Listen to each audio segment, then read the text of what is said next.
Hi, it's good to be able to communicate with you this way. For those who didn't see Grant Schnarr's original video, we're going to be posting these videos while the campus is closed for the coronavirus outbreak.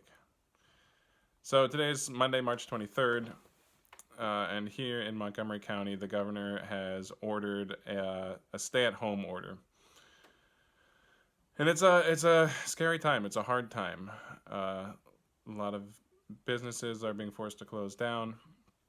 We've gotten through our first week of online courses, um, and I know the students are working hard, the professors are working hard, but it's a hard time, and we know that harder things are probably coming as the virus continues to spread.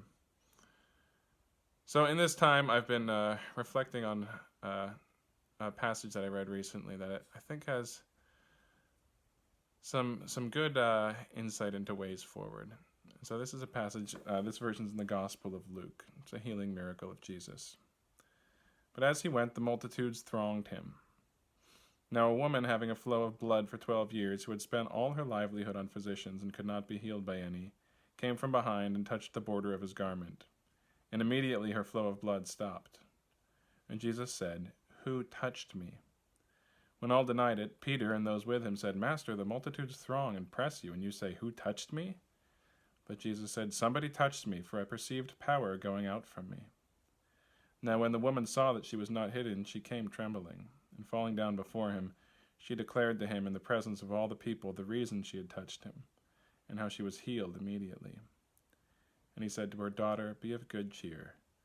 Your faith has made you well. Go in peace." There's a few things I particularly like about that. First of all, the emphasis there on faith, that the physical action wasn't the things that mattered most. Lots of people were touching Jesus, but she took that action with faith, and because of that, there was power she experienced.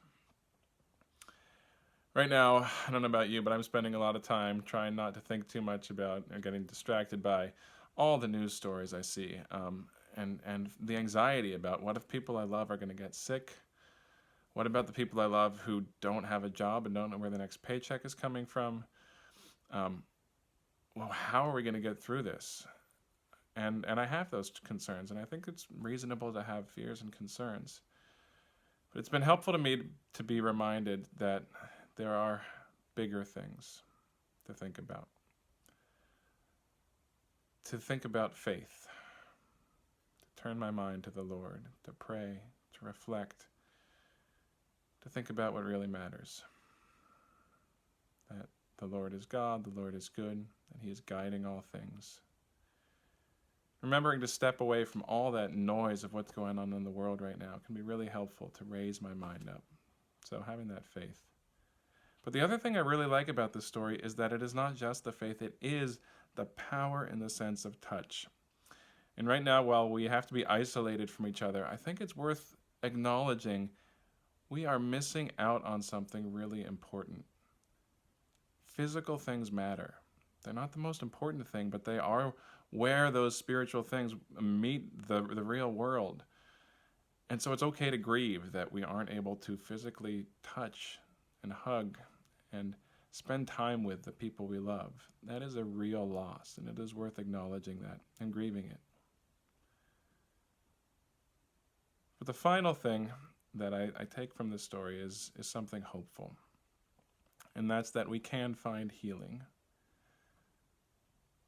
As we find ourselves wherever we find ourselves, at home, with maybe close family members, maybe on our own, there are things right in front of us that we can still reach out to and still touch, and that can still bring us healing. There's still those people who we can do small things for. It doesn't have to be something big, but something physical to help someone else do the dishes in your house. To do something with your hands, to maybe work on making masks that doctors will need. To do those little everyday things, but from faith. To bring that faith and that physical stuff together. To raise our minds up and say, you know what, this is a hard time. Living, even with people we love, being with those people 24/7 is challenging. It is hard. There are going to be fights and there are going to be arguments. So what can we do with what's right in front of us? That woman reaching out and touching the hem of Jesus' garment means just focusing on the most basic, external, true things that can get us through. Forgive. Again and again and again. You get mad at a family member, forgive them.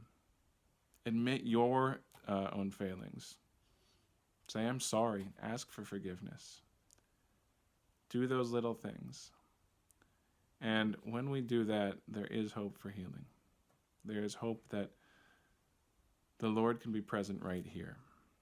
Because when we experience the ability to express love in some kind of physical form, even if there's limitations now that we wish weren't there, we actually are able to be touched by the Lord himself and to be healed.